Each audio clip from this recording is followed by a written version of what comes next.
Chart book दिख रहा है आपको सबको, इंड एस 12 का। तो अभी हम जितना भी रिवीजन करेंगे ना, जितना भी क्या, अभी हम कोशिश करेंगे हम पूरा रिवीजन करें अच्छे से, एक एक करके, वन बाय वन, एक एक पॉइंट का रिवीजन करेंगे। अगर हम यहाँ से, अगर ऐसा लगता है कि इस चार्ट बुक में कुछ चीज कवर नहीं हुई, तो आप मुझे बल्कि बता दीजिएगा, हम बुक से रिवाइज करेंगे उसको, ठीक है। तो चलिए हम इसको रिवाइज करना शुरू करते हैं आज के सेशन में। हम इसको रिवाइज करना शुरू करते हैं। सबसे पहले इंड एस 12, ठीक है ना, इंड एस 12 सबसे पहले ध्यान से देखिएगा, ध्यान से। End AS 12, end AS 12, end AS 12 का नाम क्या है? Income taxes. इंड एस 12 का नाम क्या है? इनकम टैक्सेस, ठीक है ना। सो इंड एस 12 को हमने चार्ट्स में कैसे रखा हुआ है? Point wise. सबसे पहले डेफिनेशन, डेफिनेशन के बाद करंट टैक्सेस, करंट टैक्सेस के बाद deferred tax liability, deferred tax liability के बाद deferred tax asset, deferred tax asset के बाद measurement of current taxes and deferred taxes, उनके offsetting provisions, special cases, miscellaneous provisions, ये सारी बातें हमने इसमें रखी हुई है। तो वन बाय वन करके, एक एक करके हम बातों को डिस्कस करेंगे। सर ये सुनने के लिए, रिवीजन सुनने के लिए हमारे पास चार्ट बुक का होना जरूरी है? No, not necessary. अगर हो तो अच्छी बात है, नहीं तो कोई दिक्कत नहीं है। चार्ट बुक नहीं भी होगा, आपके पास मेन बुक होगा तो भी चलेगा। चलिए, end AS 12 income taxes, income taxes definition. सबसे पहले डेफिनेशन कौन कौन सी चीजों को हमने डिस्कस किया था? सबसे पहले अकाउंटिंग इनकम। अकाउंटिंग इनकम को हम क्या बोलते हैं? यहाँ पर अकाउंटिंग इनकम को हम क्या बोलते हैं? Profit before tax. Accounting income को क्या बोलते हैं भाई? प्रॉफिट बिफोर टैक्स, ठीक है, प्रॉफिट बिफोर टैक्स। फिर आती है टैक्सेबल इनकम। टैक्सेबल इनकम मतलब income as per tax law. Taxable income मतलब क्या? Income as per tax law. फिर carrying amount of assets and liabilities. Carrying amount of assets and liabilities. Carrying amount of assets and liabilities, इसका मतलब क्या होता है? किसी भी असेट और लायबिलिटी की बुक वैल्यू, किसी भी असेट और लायबिलिटी की book value as per the books of accounts. अगर हम किसी भी असेट और लायबिलिटी की book value as per books of accounts लेते हैं तो उसको कैरिंग अमाउंट बोलते हैं, ठीक है। फिर टैक्स बेस मतलब क्या होता है? टैक्स बेस मतलब value of asset liability as per income tax record, as per income tax record, as per income tax record. Tax base value of asset and liability as per income tax record. उसके बाद temporary differences. Temporary difference, temporary difference कहां से आएगा? जब आप carrying amount को tax base से compare करोगे, जब आप कैरिंग अमाउंट को टैक्स बेस से कंपेयर करोगे तो डिफरेंस आएगा, उसको टेम्पररी डिफरेंस बोलेंगे। टेम्पररी डिफरेंस दो टाइप का होगा, taxable temporary difference, deductible temporary difference. Taxable temporary difference, deductible temporary difference, ठीक है, आई बात समझने की नहीं? उसके बाद टैक्स एक्सपेंस क्या लिखा हुआ है? टैक्स एक्सपेंस क्या लिखा है? Sum of current tax and deferred tax. Sum of current tax and deferred tax. Side में देखिए क्या लिखा हुआ है, करंट टैक्स। देखो करंट टैक्स तुम बनाते हो तो करंट टैक्स तुम्हारा एक्सपेंस है, उसमें तुम ऐड करते हो डेफर्ड टैक्स लायबिलिटी क्रिएटेड। अब जब तुम डेफर्ड टैक्स लायबिलिटी बनाते हो, क्रिएट करते हो, तो वो भी तुम्हारा एक तरीके से एक्सपेंस होता है, इसीलिए प्लस करते हैं। और डेफर्ड टैक्स असेट क्रिएट जब तुम करते हो तो एक तरीके से तुम इनकम रिकॉर्ड करते हो। डेफर्ड टैक्स असेट क्रिएट करते हो तो एंट्री क्या करते हो? जनरली पीएनएल से करते हो, तो एंट्री करते हो deferred tax asset account debit to PNL, तो इनकम होती है, इसलिए हम उसको माइनस कर रहे हैं। माइनस क्यों कर रहे हैं? क्योंकि पहला वाला आइटम और दूसरा वाला आइटम, पहला वाला आइटम और दूसरा वाला आइटम कहीं ना कहीं एक्सपेंस वाली चीज है। कहीं ना कहीं कौन सी वाली चीज है? एक्सपेंस वाली चीज है, ठीक है ना, एक्सपेंस वाली चीज है। फिर उसके बाद जब तुम डेफर टैक्स लायबिलिटी को, सॉरी डेफर टैक्स, हाँ डेफर टैक्स लायबिलिटी को रिवर्स करोगे, डेफर टैक्स लायबिलिटी को रिवर्स करोगे, लायबिलिटी को, तो लायबिलिटी को रिवर्स करेंगे तो लायबिलिटी डेबिट हो जाएगी और क्रेडिट हो जाएगा पीएनएल। अगर हम पीएनएल में रिवर्स कर रहे हैं तो जनरली पीएनएल में रिवर्स होता है, तो उसको भी फिर हमें माइनस करना पड़ेगा, डेफर टैक्स लायबिलिटी रिवर्स्ड। तो DTL reversed, DTL reversed minus होता है, डीटीएल रिवर्स्ड माइनस होता है, क्योंकि वो भी एक तरीके से इनकम नेचर आ रहा है। और जब तुम डीटीए को रिवर्स करते हो, जब तुम डीटीए को रिवर्स करते हो, डीटीए को रिवर्स करते हो तो असेट रिवर्स होगी तो असेट क्रेडिट हो जाएगा और पीएनएल डेबिट होगा। अगर पीएनएल से रिवर्स होगा तो पीएनएल डेबिट होगा, ठीक है ना, तो पीएनएल डेबिट होगा तो कहीं ना कहीं फिर से एक्सपेंस, तो इसीलिए हम उसको ऐड कर रहे हैं। तो कुल मिला के ओवरऑल हम क्या निकाल रहे हैं? ओवरऑल हम टैक्स का एक्सपेंस निकाल रहे हैं। तो एक्सपेंस में current tax expense, deferred tax liability created, deferred minus deferred tax asset created, plus deferred tax asset reversed और minus deferred tax liability reversed, ठीक है। तो इस तरीके से मुझे बताओ, इसको समझ में आ गया तुम्हें?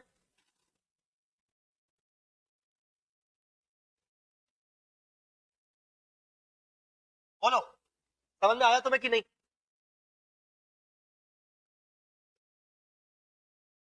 Yes, clear. आगे, current tax is equal to tax on taxable income. हाँ, टैक्स ऑन टैक्सेबल इनकम, बिल्कुल। अब टैक्स एक्सपेंस में दो चीजें होती है, एक करंट टैक्स और डेफर्ड टैक्स। तो करंट टैक्स किस पे निकलता है? करंट टैक्स टैक्सेबल इनकम पे निकलता है। और डेफर्ड टैक्स किस पे निकलता है? डेफर्ड टैक्स टेम्पररी डिफरेंस पे निकलता है, ठीक है ना। अच्छा, डिफरेंस को टेम्पररी क्यों बोल रहे हैं? डिफरेंस को टेम्पररी इसलिए बोल रहे हैं क्योंकि आगे चल के फ्यूचर पीरियड में वो डिफरेंस रिवर्स हो जाएगा। यही रीजन है कि जो डेफर्ड टैक्स लाइबिलिटी आज हम क्रिएट कर रहे हैं वो फ्यूचर में कभी ना कभी रिवर्स होने वाली है।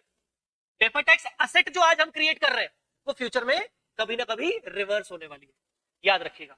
ऐसा कोई भी डीटीए डीटीएल नहीं बनेगा जो फ्यूचर में रिवर्स ही नहीं हो सकता। ऐसा कोई भी डीटीए डीटीएल नहीं बनेगा जो फ्यूचर में रिवर्स हो ही नहीं सकता। आई मेरी बात समझ में कि नहीं? मैं फिर से रिपीट कर दूं। पहली बात तो डेफर्ड टैक्स असेट हो चाहे लायबिलिटी हो, किसके ऊपर बनेगा? टेम्पररी डिफरेंस के ऊपर बनेगा। टेम्पररी डिफरेंस का मतलब क्या हुआ? टेम्पररी डिफरेंस का मतलब क्या हुआ? टेम्पररी डिफरेंस मतलब वो डिफरेंस जो फ्यूचर में जाके रिवर्स हो जाए। मतलब अगर आज मेरी टैक्सेबल इनकम ज्यादा है और अकाउंटिंग इनकम कम है तो फ्यूचर में जाके उल्टा हो सकता है, फ्यूचर में मेरी अकाउंटिंग इनकम ज्यादा हो जाएगी, टैक्सेबल इनकम कम हो जाएगी, तो वो डिफरेंस रिवर्स हो जाता है। तो डिफरेंस रिवर्स हो रहा है, इसीलिए आज हम डेफर्ड टैक्सेस क्रिएट कर रहे हैं। डेफर्ड टैक्सेस आज हम क्रिएट क्यों कर रहे हैं? अक्रूवल कॉन्सेप्ट पे। आज हम डेफर्ड टैक्सेस क्यों क्रिएट कर रहे हैं? अक्रूवल कॉन्सेप्ट पे। जहां मुझे टैक्स ज्यादा पे करना चाहिए था करंट टैक्स के फॉर्म में, मैंने पे नहीं किया, पर मैं जानता हूं कि मुझे पे करना चाहिए था, फ्यूचर में करना पड़ेगा, पर वो अक्रू हो चुका है क्योंकि मुझे पे करना चाहिए था, इसलिए आज मैं डीटीएल बनाऊंगा। अब फ्यूचर में जाके जब मैं पे एक्चुअली मैं कर दूंगा तो डीटीएल जो मैंने बनाया था उसको मुझे रिवर्स कर देना पड़ेगा। तो डेफर्ड टैक्सेस वही बनेंगे जो आगे चल के रिवर्स होंगे, ठीक है। Last, deferred tax, tax on temporary difference, tax on temporary difference, ठीक है, टैक्स ऑन टेम्पररी डिफरेंस। अच्छा, टेम्पररी डिफरेंस दो प्रकार के, टैक्सेबल टेम्पररी डिफरेंसेस और deductible temporary differences. Taxable temporary differences और deductible temporary differences. Taxable temporary differences मतलब जिससे डीटीएल क्रिएट हो, और डिडक्टेबल टेम्पररी डिफरेंस मतलब जिससे डीटीए क्रिएट हो, ठीक है। चलो, ये पहला वाला पॉइंट सबको क्लियर है, डेफिनेशन वाला। नेक्स्ट पॉइंट पर आ रहे हैं, नेक्स्ट पॉइंट पर आते हैं। Next point, next point, current taxes. Current taxes कितने प्रकार के होते हैं? करंट टैक्सेस दो प्रकार के होते हैं, current tax liability, current tax asset. Current tax liability, current tax asset. Current tax liability में क्या क्या आता है? करंट टैक्स लाइबिलिटी में एक तो करंट ईयर की जो भी टैक्स लाइबिलिटी है, करंट ईयर का जो भी टैक्स लाइबिलिटी है, अंडरस्टूड और नॉट? करंट ईयर का जो भी टैक्स लाइबिलिटी होगा, करंट टैक्स लाइबिलिटी में जो भी करंट ईयर का टैक्स लाइबिलिटी होगा, करंट ईयर का टैक्स लाइबिलिटी, अंडरस्टूड और नॉट? दूसरा, प्रीवियस पीरियड्स, पिछले एक साल, 2 साल, 3 साल, 4 साल, पिछले सालों की कोई टैक्स लाइबिलिटी जो हम रिकॉर्ड कर रहे हैं, पहले हमने सालों में रिकॉर्ड नहीं की थी। फॉर एग्जाम्पल, मुझे 2 साल पहले का, 2 साल पुराना, 2 साल पहले का इनकम टैक्स का डिमांड नोटिस आया और उसमें था कि मुझे इतना टैक्स पे करना पड़ेगा, मुझे एडिशनल टैक्स पे करना पड़ेगा। मैंने उस एडिशनल टैक्स को अपनी बुक्स ऑफ अकाउंट्स में, अभी तक तो ऐसी कोई लाइबिलिटी नहीं बनाई, अभी तक तो मैंने ऐसी कोई लाइबिलिटी बनाई नहीं है। अभी मैं उसको लाइबिलिटी अपनी बुक्स में बना रहा हूं, मैं कह रहा हूं कि हाँ ये मेरी लाइबिलिटी है, मुझे मुझे पे करना पड़ेगा। तो मैं क्या बोलूंगा कि भाई मुझे टैक्स का डिमांड आया और उसके बेसिस पे मैं आज एक एंट्री कर रहा हूं, अभी तक मैंने पे तो नहीं किया पर मैं आज एक एंट्री कर रहा हूं कि यस मुझे टैक्स पे करना है and that belongs to previous 2 years. वो भी मेरी आज, अगर मैं आज उसको प्रोवाइड फॉर कर रहा हूं तो वो भी मेरी क्या होगी? करंट टैक्स लाइबिलिटी होगी। तो करंट टैक्स लाइबिलिटी में करंट टैक्स, करंट ईयर का टैक्स और प्रीवियस पीरियड का टैक्स आएगा, करंट ईयर का टैक्स और प्रीवियस पीरियड का टैक्स आएगा। गाइस अंडरस्टूड और नॉट? क्लियर, समझ में आ गया? करंट टैक्स असेट्स में क्या आते हैं? करंट टैक्स असेट्स में मतलब जो आपने टैक्सेस को एडवांस में पे कर दिया है, जो टैक्सेस को एडवांस में पे कर दिया है, जैसे कि टीडीएस, जैसे कि एडवांस टैक्स, जैसे कि टीडीएस और एडवांस टैक्स। अब इसमें तीसरा पॉइंट बहुत इंपॉर्टेंट है, क्या लिखा है? Losses of current year allowed to be carry backward to get refund. ये क्या फंडा है? चलिए डिस्कस करते हैं। अगर कोई ऐसा टैक्स जुरिस्डिक्शन है, हमारे इंडिया में नहीं होता हालांकि, हमारे अगर कोई ऐसा टैक्स का प्रोविजन है, टैक्स का तो ऐसा जुरिस्डिक्शन है जहां पर आपको करंट ईयर के लॉसेस पास्ट ईयर के प्रॉफिट्स से सेट ऑफ करने को अलाउ किया जाए। आपको यह कहा जाए कि करंट ईयर के लॉसेस को आप पास्ट ईयर के प्रॉफिट में जाके ले जाइए, बैकवर्ड करिए, है ना। इंडिया में हमारा क्या चलता है, कैरी फॉरवर्ड। कैरी फॉरवर्ड का मतलब क्या होता है, करंट ईयर के लॉसेस को आप नेक्स्ट ईयर फॉरवर्ड कर दो, नेक्स्ट ईयर कैरी फॉरवर्ड कर दो, और नेक्स्ट ईयर में अगर प्रॉफिट्स होंगे तो उनसे सेट ऑफ कर देना। बट उल्टा, अगर करंट ईयर के लॉसेस आपको प्रीवियस ईयर के प्रॉफिट से सेट ऑफ करने को दिए जा रहे हैं तो क्या होगा, तो ऐसा होगा कि प्रीवियस ईयर में प्रॉफिट्स थे, प्रीवियस ईयर में प्रॉफिट्स थे, तो आपने प्रीवियस ईयर में प्रॉफिट्स के ऊपर टैक्सेस पे कर दिए होंगे। करंट ईयर के लॉसेस है, करंट ईयर के लॉसेस है, तो करंट ईयर के लॉसेस को आपने प्रीवियस ईयर के प्रॉफिट से अगर सेट ऑफ कर दोगे तो प्रीवियस ईयर के जिन प्रॉफिट्स पे आप टैक्स पे कर चुके हो, टैक्स पे कर चुके हो, वो टैक्स अब आपको रिफंड हो जाएगा। प्रीवियस ईयर आपके पास 10 लाख के प्रॉफिट थे, आपने उसके ऊपर 30% का टैक्स पे किया, 3 लाख रुपीस का, 3 लाख रुपीस का। अंडरस्टूड और नॉट? आई मेरी बात समझ में कि नहीं? अब ये तो हो गया यहां पर, अभी 3 लाख रुपीस का आपने टैक्स पे किया लास्ट ईयर में, क्योंकि लास्ट ईयर में आपका प्रॉफिट था 10 लाख रुपीस, और 10 लाख के ऊपर 30% के टैक्स रेट से मान लो आपने 3 लाख रुपीस का प्रॉफिट पे टैक्स पे कर दिया। करंट ईयर में आपको लॉसेस हो गए, करंट ईयर में आपके लॉसेस हो गए 6 लाख रुपीस के, and suppose you are allowed to carry backward this 6 lakh rupees of loss and set off with the previous year profit। आप पीछे इस लॉस को पीछे ले जा सकते हो और सेट ऑफ कर सकते हो। अब 6 लाख रुपए के लॉस को प्रीवियस ईयर के 10 लाख से प्रॉफिट से सेट ऑफ करोगे तो आपका बाकी का कितना प्रॉफिट बच गया, 4 लाख का। और अगर आपका प्रॉफिट 4 लाख का बच गया तो टैक्स भी कितने पे आता है, 4 लाख पे टैक्स बनता है। टैक्स भी कितने पे बनता है, 4 लाख रुपीस पे टैक्स बनता है। और अगर 4 लाख पे टैक्स बनता है 30% का, तो 1,20,000 हुआ, जबकि मैंने टैक्स कितना पे कर दिया, 3 लाख रुपीस का। अब प्रीवियस ईयर के प्रॉफिट पर मैंने टैक्स पे किया 3 लाख रुपीस का, जबकि after set of current year loss tax मेरा बनता है 1,20,000 का, तो मैंने कितना टैक्स एक्स्ट्रा पे कर दिया, कितना टैक्स एक्स्ट्रा पे कर दिया, 1,80,000। That may be refundable. तो ये वही है। और अगर ऐसा हुआ तो उसको भी मैं क्या बोलूंगा, करंट टैक्स असेट। क्या बोलूंगा मैं उसको, करंट टैक्स असेट। क्लियर? तो करंट टैक्सेस, तो करंट टैक्सेस में दो होता है, दो चीजें होती है, करंट टैक्स लायबिलिटी और current tax asset. Sir TDS की एंट्री क्या होती है, टीडीएस की एंट्री होती है टीडीएस अकाउंट डेबिट। टीडीएस को डेबिट करते हैं क्योंकि हमें हमारा टीडीएस जो होता है वो कोई पर्टिकुलर कोई पर्टिकुलर सप्लायर, कोई पार्टी हमारा डिडक्ट करती है, ठीक है ना। अंडरस्टूड और नॉट? डेटर हमारा डिडक्ट करता है और एडवांस टैक्स हमें पे करना पड़ता है। क्लियर? तीसरा डेफर्ड टैक्स। डेफर्ड टैक्स, अब आते हैं डेफर्ड टैक्स। यहां से इंपॉर्टेंट डिस्कशन। यहां तक सबको क्लियर है लाइव? टेल मी, यहां तक सबको क्लियर है कि नहीं? टेल मी, यहां तक सबको क्लियर है कि नहीं? Now deferred tax liability. Deferred tax liability किस पे बनेगी, डेफर्ड टैक्स लायबिलिटी किस पे बनेगा, डेफर्ड टैक्स लायबिलिटी किस पे बनेगा? डेफर्ड टैक्स लायबिलिटी बनेगा टैक्सेबल टेम्पररी डिफरेंसेस के ऊपर। टैक्सेबल टेम्पररी डिफरेंसेस के ऊपर हमें हर प्रकार के टैक्सेबल टेम्पररी डिफरेंस पे ऑलवेज हमें डीटीएल क्रिएट करना है। हमें हर प्रकार के टैक्सेबल डिफरेंस पे डीटीएल क्रिएट करना है, सिर्फ दो डिफरेंसेस को छोड़कर, सिर्फ दो डिफरेंसेस को छोड़कर। पहला goodwill arising because of business combination. Goodwill arising due to business combination. Goodwill के इनिशियल रिकॉग्निशन के ऊपर डीटीएल क्रिएट नहीं होगा। गुडविल के इनिशियल रिकॉग्निशन के ऊपर डीटीएल क्रिएट नहीं होगा, ठीक है ना। क्यों नहीं होगा, क्यों नहीं होगा? अच्छा आइए, क्यों नहीं होगा? क्योंकि अगर हम बिजनेस कॉम्बिनेशन की एंट्री करते हैं तो हम एंट्री करते हैं asset account debit to liability account. Business combination में हमें क्या करना पड़ता है, हमें टेक ओवर करना पड़ता है। हम बिजनेस कॉम्बिनेशन में टेक ओवर की एंट्री क्या करते हैं, बिजनेस टेक ओवर की एंट्री क्या करते हैं, बिजनेस टेक ओवर की एंट्री क्या करते हैं, असेट अकाउंट डेबिट। ऑब्वियसली ये फेयर वैल्यू पे करते हो आप। लायबिलिटी ये भी आप फेयर वैल्यू पे करते हो, ठीक है ना। और टू परचेज कंसिडरेशन, जो भी आप पे करते हो परचेज कंसिडरेशन। डिफरेंस क्या आता है, डिफरेंस आता है इसमें गुडविल। पर आप गुडविल के ऊपर जैसे ही यहां पर आपका गुडविल आया, जैसे ही आपका यहां पर गुडविल आया, बैलेंसिंग फिगर, तो ये जो गुडविल होता है, ये गुडविल जो होता है, ये उसका कैरिंग अमाउंट होता है, ये उसका कैरिंग अमाउंट होता है गुडविल का। क्योंकि आप इसको कहीं ना कहीं फाइनेंशियल स्टेटमेंट्स में दिखा रहे हो, आप इसको फाइनेंशियल स्टेटमेंट्स में दिखा रहे हो, बट गुडविल का जो टैक्स बेस होता है, टैक्स बेस वो होता है जीरो। जीरो क्यों होता है? हम ये मान के चल रहे हैं कि गुडविल का इनकम टैक्स में, इस गुडविल का इनकम टैक्स में कोई भी टैक्स इंपैक्ट नहीं है। टैक्स इंपैक्ट नहीं है मतलब गुडविल का आपको इनकम टैक्स में कोई भी डिडक्शन नहीं मिलेगा, इसके ऊपर कोई डेप्रिसिएशन, अमोर्टाइजेशन कुछ भी नहीं है, इसका इंपैक्ट है। गुडविल का इंपैक्ट कुछ भी नहीं है, तो टैक्स बेस क्या बन जाता है? जीरो।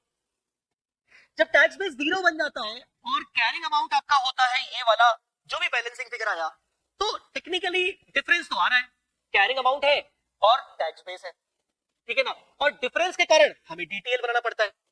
अब जब हम डीटीएल बनाएंगे तो एक इसी एंट्री में हमें वो डीटीएल क्रिएट करना पड़ेगा। सर इस एंट्री में ही क्यों क्रिएट करना पड़ेगा? इस एंट्री में हमें इसलिए क्रिएट करना पड़ेगा क्योंकि ये डीटीएल किस पे बन रहा है? गुडविल पे। गुडविल कहां से आया? बिजनेस कॉम्बिनेशन में। और बिजनेस कॉम्बिनेशन का जो इंड एस 103 है वो कहता है कि जो भी आप डेफर्ड टैक्सेस बना रहे हो बिकॉज ऑफ बिजनेस कॉम्बिनेशन, वो आप इसी एंट्री में बनाते हो, अलग से नहीं। तो जैसे ही आप यहां पर डीटीएल बनाना शुरू करोगे, आपका इसका जो बैलेंसिंग फिगर रहेगा, मतलब गुडविल, इससे आपकी गुडविल बढ़ जाएगी। मतलब मैं इस एंट्री को वापस से करूं, एंट्री होगी asset account debit to liability to PC to DTL, और डिफरेंस आपका इससे गुडविल का बढ़ जाता है। तो डीटीएल बनाने से गुडविल बढ़ जाएगी, और वो गुडविल कभी रिवर्स तो होने वाली है नहीं। ये जो डिफरेंस आएगा, ये डिफरेंस कभी रिवर्स तो होगा नहीं। तो जब रिवर्स नहीं होगा तो वो गुडविल बस बढ़ती हुई रहेगी, तो वो डीटीएल भी कभी रिवर्स हो ही नहीं पाएगा। इसीलिए हम डीटीएल नहीं बनाएंगे गुडविल के रिकॉग्निशन पर, डीटीएल नहीं बनाएंगे गुडविल के रिकॉग्निशन पर। वापस आते हैं, आइए देखिए क्या लिखा है। When to create all taxable temporary differences except on initial recognition of goodwill due to business combination. Initial recognition of goodwill due to business combination. Business combination की वजह से जो गुडविल अराइज हो रही है, उस गुडविल के ऊपर टैक्स बेस जीरो है और कैरिंग अमाउंट उसका जो डिफरेंस आया, जो भी वैल्यू आया, अब डिफरेंस तो आएगा, कैरिंग अमाउंट जो वैल्यू आया और टैक्स बेस जीरो है, और इस गुडविल के ऊपर हम डेफर्ड टैक्स लायबिलिटी नहीं बनाएंगे क्योंकि ये गुडविल कभी रिवर्स नहीं होगा। आई मेरी बात समझ में? दूसरा, initial recognition of asset liability other than through business combination which neither affects accounting income nor taxable income, in short permanent difference. DTL सारे प्रकार के डिफरेंसेस पे बनेगा, पहला गुडविल को छोड़कर और दूसरा परमानेंट डिफरेंस को छोड़कर। परमानेंट डिफरेंस मतलब क्या? ऐसा कोई भी ट्रांजैक्शन, इस बार मैं ट्रांजैक्शन बोल रहा हूं तो मैं बिजनेस कॉम्बिनेशन की बात नहीं कर रहा हूं, मैं गुडविल की बात कर रहा था तो मैं बिजनेस कॉम्बिनेशन की बात कर रहा था। ऐसा कोई भी ट्रांजैक्शन जो कि बिजनेस कॉम्बिनेशन के अलावा हो रहा है और उस ट्रांजैक्शन का इफेक्ट तुम्हारे फ्यूचर के अकाउंटिंग इनकम और टैक्सेबल इनकम पर नहीं है, फ्यूचर की अकाउंटिंग इनकम और टैक्सेबल इनकम पर नहीं है। इसका एग्जांपल क्या डिस्कस किया था हमने क्लासेस में, वो मैं बता देता हूं। इसका एग्जांपल क्या डिस्कस किया था? एक इंपोर्टेड व्हीकल हमने परचेज किया, एक इंपोर्टेड व्हीकल परचेज किया, उसका इनकम टैक्स में हमें कोई भी डेप्रिसिएशन अलाउड नहीं है, इनकम टैक्स में हमें उसका कोई भी डेप्रिसिएशन अलाउड नहीं है। इनकम टैक्स में अगर हमने वो इंपोर्टेड व्हीकल को आगे चल के सेल किया, तो सेल करने पर उसके ऊपर जो भी प्रॉफिटेबिलिटी आएगी, उसका जो भी सेल प्रोसीड्स आएगा, उसका भी इनकम टैक्स में कोई इंपैक्ट नहीं है फ्यूचर में। आई मेरी बात समझ में कि नहीं?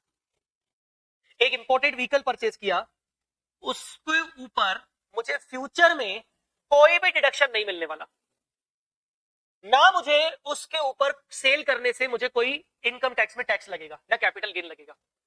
तो ऐसे व्हीकल को मैं इनकम टैक्स के रिकॉर्ड के अंदर असेट बता ही नहीं सकता, ना लायबिलिटी बता सकता हूं, क्योंकि उस पर ना कोई टैक्स आने वाला है, ना कोई टैक्स लगने वाला है, ना कोई टैक्स का बेनिफिट मिलने वाला है, ना कोई डिडक्शन मिलने वाला है, ना कोई टैक्स लगने वाला है। ना डिडक्शन मिलने वाला है इसलिए असेट नहीं दिखा सकता, ना टैक्स लगने वाला है इसलिए लायबिलिटी नहीं दिखा सकता। तो इनकम टैक्स के रिकॉर्ड में ऐसे व्हीकल का कोई सेंस ही नहीं है दिखाने का, कोई मतलब ही नहीं है। आई बात समझ में कि नहीं? दूसरी चीजें, donation to religious trust, donation to religious trust, income tax में डोनेशन टू रिलीजियस ट्रस्ट का डिडक्शन नहीं मिलने वाला। तो इनकम टैक्स के अंदर डोनेशन मेरा पूरा डिसअलाउ हो जाएगा। और अगर मैं असेट में भी दिखाऊंगा तो उसका कोई यूज नहीं है, उसका मुझे कोई इंपैक्ट नहीं मिलेगा।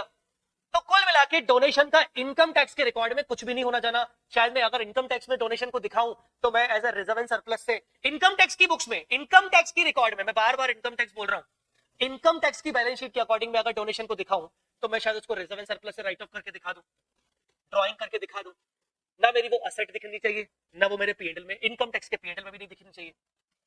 तो ये क्या हो गया, एक तरीके से ऐसा डिफरेंस हो गया, ऐसा परमानेंट डिफरेंस हो गया जिसके ऊपर डिटेल नहीं बनना चाहिए, क्योंकि वो डिफरेंस आगे चल के रिवर्स नहीं होगा। ठीक है, तो दो चीजों पे डिटेल नहीं बनेगा। तो फिर डिटेल किस पे बनेगा? Areas which we were we create detail. कौन कौन से एरियाज पर डिटेल बनता है? पहला, टाइमिंग डिफरेंसेस। जितने भी टाइमिंग डिफरेंसेस होते हैं, जैसे कि जनरली डेप्रिसिएशन, ठीक है ना, नॉर्मल आपके जो भी अलाउंस, आपको जो एक्स्ट्रा अलाउंसेस मिलते हैं जो अगले साल जाके रिवर्स हो जाते हैं, पीएनएल के थ्रू बन सकते हैं मोस्टली। बिजनेस कॉम्बिनेशन में रिकॉर्ड किए जाने वाले असेट लाइबिलिटीज, क्योंकि आप उनको फेयर वैल्यू पे रिकॉर्ड करते हो। बिजनेस कॉम्बिनेशन में रिकॉर्ड किए जाने वाले असेट्स लाइबिलिटीज, असेट्स लाइबिलिटीज, क्योंकि आप उनको फेयर वैल्यू पे रिकॉर्ड करते हो। तो जो असेट लाइबिलिटी को आप फेयर वैल्यू पे रिकॉर्ड कर रहे हो, उनका कैरिंग अमाउंट फेयर वैल्यू बन गया। जबकि टैक्स बेस कुछ और होगा, और अगर टैक्स बेस कुछ और होगा तो ऐसे केस में डिफरेंसेस आएंगे, और वो डिफरेंसेस डेफिनेटली टेम्पररी होंगे, क्योंकि वो डिफरेंसेस आगे चल के रिवर्स होंगे। आगे चल के रिवर्स कैसे होंगे? रिवर्स ऐसे होंगे कि आप असेट को फेयर वैल्यू पे रिकॉर्ड कर रहे हो, ज्यादा वैल्यू पे रिकॉर्ड कर रहे हो। ठीक है, लेट अस से बिजनेस कॉम्बिनेशन में आपने under business combination, under business combination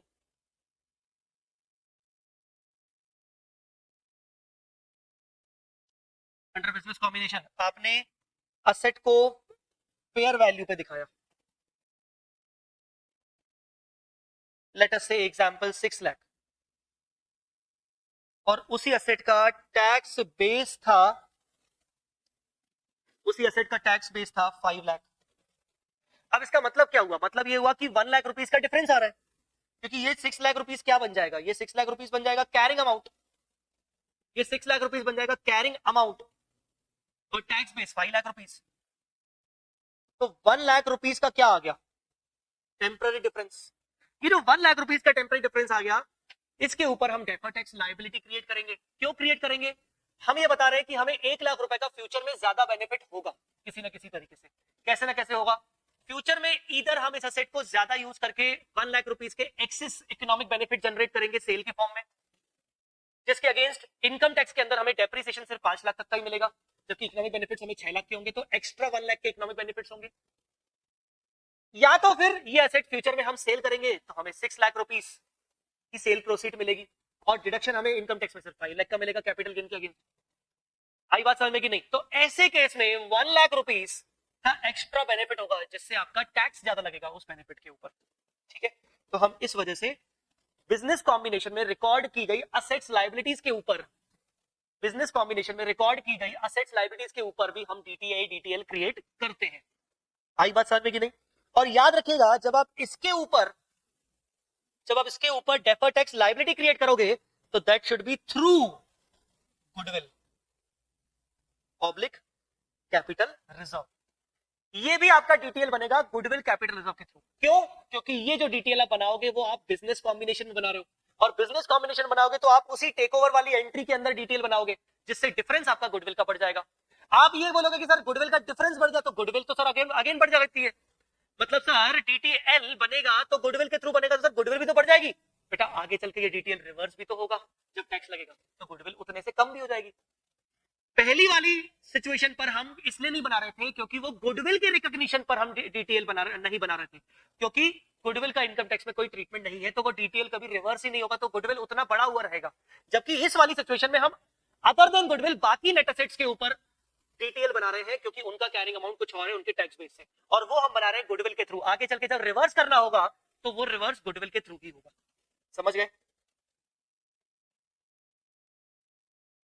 समझ गए? Clear? assets measured at fair value, assets measured at fair value upward, upward, और यहाँ क्या लिखा है OCI, OCI assets measured at fair value upward, OCI ये क्या लिखा हुआ है, चलिए मुझे बताइए, assets measured at fair value upward OCI ये क्या है लाइव स्टूडेंट्स, चलो मुझे बताओ, टेल मी, बताओ मुझे ये क्या है, टेल मी, जवाब दीजिए मुझे, assets measured at fair value upward, इसका मुझे आप जवाब दीजिए क्या होगा, assets measured at fair value upward OCI इसका क्या होगा, ये कौन सा केस है, ये डीटीएल का कौन सा वाला केस है, कौन सा केस है ये डीटीएल वाला,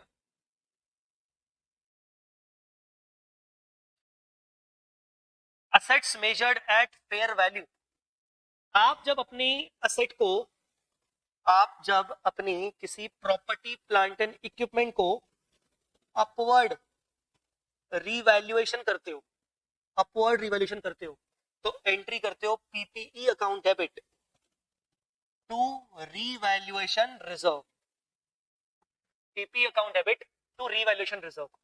इस कारण से होता क्या है कि आप अपनी पीपीई को अपवर्ड करते हो तो इससे आपकी एसेट की पीपीई की कैरिंग अमाउंट ज्यादा होगी और टैक्स बेस कम होगा, क्योंकि आपने जो ये एंट्री किया, ये एंट्री आपने बुक्स ऑफ अकाउंट्स में किया। तो मुझे सुन नहीं रहे हो क्या नलायकों, हाँ? तो जब आप अपने पीपीई को रीवैल्यू करते हो तो उसकी कैरिंग अमाउंट बढ़ जाती है, टैक्स बेस पर कोई असर नहीं पड़ता, कैरिंग अमाउंट बढ़ जाती है कंपैरेटिवली, टैक्स बेस पर असर नहीं पड़ता तो टैक्स बेस छोटा रह जाता है, आई बात समझ में। अब कैरिंग अमाउंट बढ़ जाएगी तो उससे क्या बनेगा, उससे बनेगा आपका डेफर्ड टैक्स लायबिलिटी, इससे क्या बनेगा आपका deferred tax liability, deferred tax liability जो बनेगा, डेफर्ड टैक्स लायबिलिटी जो बनेगा, ये डेफर्ड टैक्स लायबिलिटी आपका रीवैल्यूएशन रिजर्व के थ्रू ही बनेगा, ये डेफर्ड टैक्स लायबिलिटी किसके थ्रू बनेगा, रीवैल्यूएशन रिजर्व के थ्रू बनेगा, ठीक है, ये वाला फंडा है, तो ये डेफर्ड टैक्स लायबिलिटी बन जाएगा। सर क्यों, ये कोई परमानेंट डिफरेंस नहीं है, रीवैल्यूएशन रिजर्व तो सर इनकम टैक्स में इसका कोई ट्रीटमेंट नहीं होता, अभी इसका कोई ट्रीटमेंट नहीं होगा, बट फ्यूचर में डेफिनेटली अगर मैं आज अपनी पीपीई की वैल्यू बढ़ा रहा हूं, अगेन वही वाली बात हो गई, आज मैं अपनी वैल्यू बढ़ा रहा हूं पीपीई की, तो मैं फ्री फोकट में नहीं बढ़ा रहा हूं, मैं ऐसे ही नहीं बढ़ा रहा हूं, मैं ये एक्सपेक्ट कर रहा हूं कि फ्यूचर में मुझे इधर ये पीपीई से इकोनॉमिक बेनिफिट्स ज्यादा मिलेंगे, या तो मैं इस पीपीई को जब बेचूंगा तो मुझे सेल प्रोसीड्स उतना मिलेगा, और अगर ज्यादा मिलेगा, जितना भी एक्स्ट्रा मिलेगा उस पर टैक्स लगेगा। तो आज अगर मैं अपनी पीपीई की वैल्यू को इंक्रीज कर रहा हूं तो I am expecting more economic benefits in the future, and that economic benefits will be taxable, जिनके ऊपर टैक्स लगेगा, ठीक है, तो ये बन गया यहां पर, तो ये हो गया आपका deferred tax liability. Deferred tax liability क्या हमने पढ़ा, हमने पढ़ा deferred tax liability taxable temporary difference पे बनेगा, टैक्सेबल टेम्परेरी डिफरेंस पे बनेगा, सारे के सारे टैक्सेबल टेम्परेरी डिफरेंस पे बनेगा, दो टैक्सेबल दो चीजों को छोड़कर, गुडविल और दूसरे ऐसे कोई भी transactions other than business combination जिनका फ्यूचर की टैक्सेबिलिटी पर और अकाउंटिंग इनकम पर कोई इफेक्ट नहीं आएगा, विच आर परमानेंट डिफरेंसेस।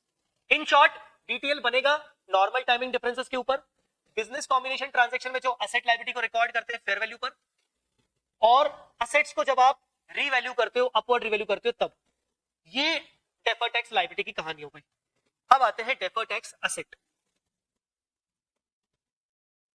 अब आते हैं deferred tax asset, deferred tax asset की कहानी, deferred tax asset, deferred tax asset कब बनेगा, deductible temporary differences, deferred tax asset कब बनेगा, डिडक्टेबल टेम्परेरी डिफरेंसेस,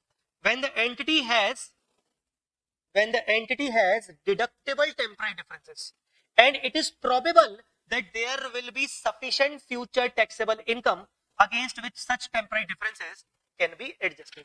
इस पॉइंट का मतलब मुझे कोई बताएगा, जो बच्चे मुझे लाइव सुन रहे हैं मैं उनसे बात कर रहा हूं, इस पॉइंट का मतलब मुझे कोई बताएगा, टेल मी, इस पॉइंट का मतलब मुझे कोई बताएगा प्लीज।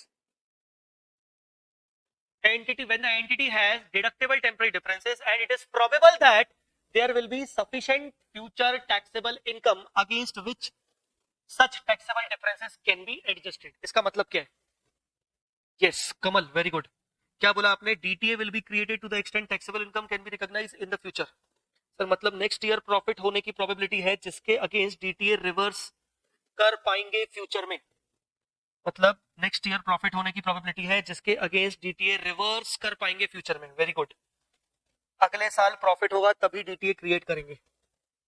हाँ डीटीए, ये डीटीए क्या है? Deferred tax asset. ये डेफर्ड टैक्स असेट क्या है? डेफर्ड टैक्स असेट मतलब फ्यूचर में टैक्स का बेनिफिट। फ्यूचर में टैक्स का बेनिफिट कब होगा? जब फ्यूचर में मुझे कुछ डिडक्शंस एक्सपेक्टेड है। फ्यूचर में मुझे डिडक्शंस किसके अगेंस्ट मिलने चाहिए? फ्यूचर में डिडक्शंस मिलने चाहिए टैक्सेबल प्रॉफिट के अगेंस्ट।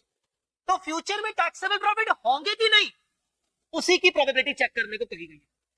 फ्यूचर में टैक्सेबल प्रॉफिट होंगे कि नहीं होंगे, उसकी प्रोबेबिलिटी चेक करो। अगर फ्यूचर में टैक्सेबल प्रॉफिट हो सकते हैं जिसकी प्रोबेबिलिटी है, तो डेफिनेटली तुम्हें जो डिडक्शंस है वो डिडक्शंस भी उस प्रॉफिटेबिलिटी के अगेंस्ट मिल जाएंगे। और अगर डिडक्शंस मिल जाएंगे तो तुम्हें टैक्स में बेनिफिट होगा। टैक्स में बेनिफिट होगा तो तुम आज डीटीए बना लो। डिडक्शंस नहीं मिलेंगे क्योंकि फ्यूचर में टैक्सेबल प्रॉफिट पता नहीं होगा कि नहीं, तो जो डिडक्शंस तुम एक्सपेक्ट कर रहे हो वो डिडक्शंस फ्यूचर टैक्सेबल प्रॉफिट के अगेंस्ट मिलते हैं, पर फ्यूचर में टैक्सेबल प्रॉफिट होगा कि नहीं यही नहीं पता। तो पता नहीं कि वो फ्यूचर में डिडक्शन मिलेगा कि नहीं, तो आज मैं डीटीए बना के करूंगा ही क्या? समझ गए? आज मैं डीटीए बना के क्या ही करूंगा। क्लियर हुआ कि नहीं? तो आज मुझे डीटीए कब बनाना है? जब मेरे पास डिडक्टेबल डिफरेंसेस है, मतलब कुछ ऐसे डिडक्शंस है जो फ्यूचर में मुझे अलाउ होंगे। फ्यूचर में अलाउ होंगे फ्यूचर के टैक्सेबल प्रॉफिट के अगेंस्ट, और फ्यूचर के टैक्सेबल प्रॉफिट के अगेंस्ट अगर अलाउ होंगे तो फ्यूचर के टैक्सेबल प्रॉफिट की मुझे प्रोबेबिलिटी चेक करनी है कि फ्यूचर में टैक्सेबल प्रॉफिट होगा कि नहीं होगा। ठीक है, आई बात समझ में? क्लियर हुआ? आई मेरी बात समझ में?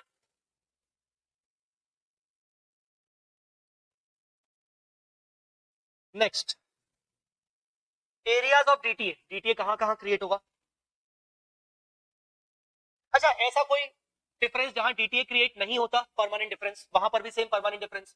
जैसे डीटीएल में गुडविल के ऊपर क्रिएट नहीं होगा और परमानेंट डिफरेंस के ऊपर क्रिएट नहीं होगा, वैसे ही डीटीए के अंदर गुडविल की तो बात ही नहीं आती। ठीक है ना, गुडविल की तो बात ही नहीं आती, क्योंकि गुडविल क्रिएट होने से, गुडविल रिकॉर्ड होने से डीटीएल बनता है, डीटीए नहीं बनता।